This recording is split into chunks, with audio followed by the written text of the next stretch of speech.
আগুনে পুড়ে যাচ্ছে ইসরায়েলের মধ্যাঞ্চল।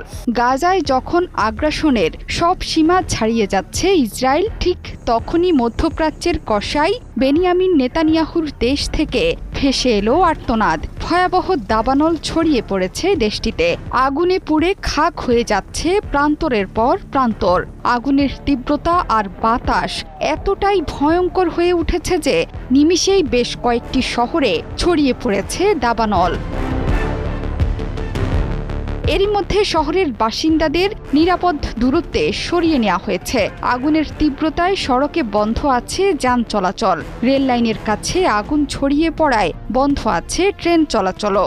এমন পরিস্থিতিতে অ্যাডহক কমান্ড সেন্টারের জরুরি বৈঠকে অংশ নিয়েছেন ইসরায়েলের প্রধানমন্ত্রী বেনিয়ামিন নেতানিয়াহু। গণমাধ্যমগুলোতে বলা হয়েছে, মধ্য ইসরায়েলের মোসাব তারুমের কাছেই প্রথম আগুনের সূত্রপাত।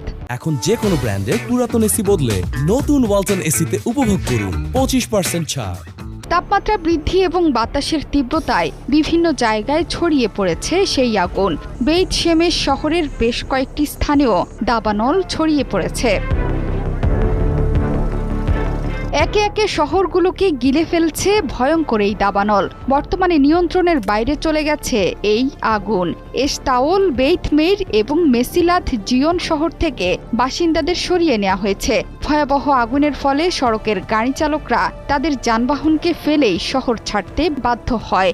জনগণকে সতর্ক থাকা এবং ক্ষতিগ্রস্ত এলাকা থেকে দূরে সরে যাওয়ার নির্দেশ দিয়েছে পুলিশ। দাবানল ছড়িয়ে পড়া এলাকা থেকে জেরুজালেমে যাওয়ার গুরুত্বপূর্ণ সড়কও বন্ধ করে দিয়েছেন তারা। এরই মধ্যে বিমানের সাহায্যে আগুন নেভানোর কাজ শুরু করেছে অগ্নি নির্বাপন কর্মীরা। আগুন নেভাতে গিয়ে 7 জন দমকল কর্মী সহ কমপক্ষে 9 জন আহত হয়েছেন। ফায়ার অ্যান্ড রেস্কিউ অথরিটির মুখপাত্র জানান, আগুন নেভাতে গিয়ে 9 জন আহত হয়েছেন। তাদের মধ্যে 7 জন দমকল কর্মী এবং 2 জন বেসামরিক নাগরিক।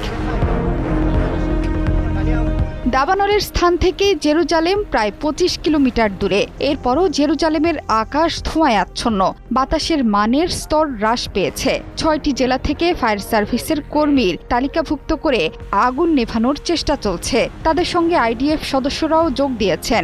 বেইত শেমেশের উত্তরে দাবানল নেভাতে প্রায় 110টি অগ্নি নির্বাপন দল, 11টি অগ্নি নির্বাপক বিমান এবং 1টি হেলিকপ্টার কাজ করছে। এছাড়াও ইসরায়েলি বিমান বাহিনী, উদ্ধার পরিষেবা এবং পুলিশ কাজ করেছে। দাবানলের ঝুঁকিপূর্ণ এলাকাগুলোতে পর্বতারোহীদের খোঁজে তল্লাশি চালাচ্ছেন কর্মকর্তারা।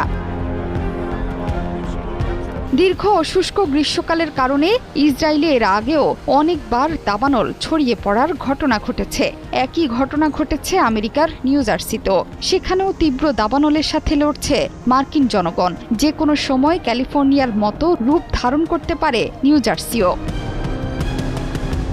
জোহরা চৌধুরী, সেতু 71।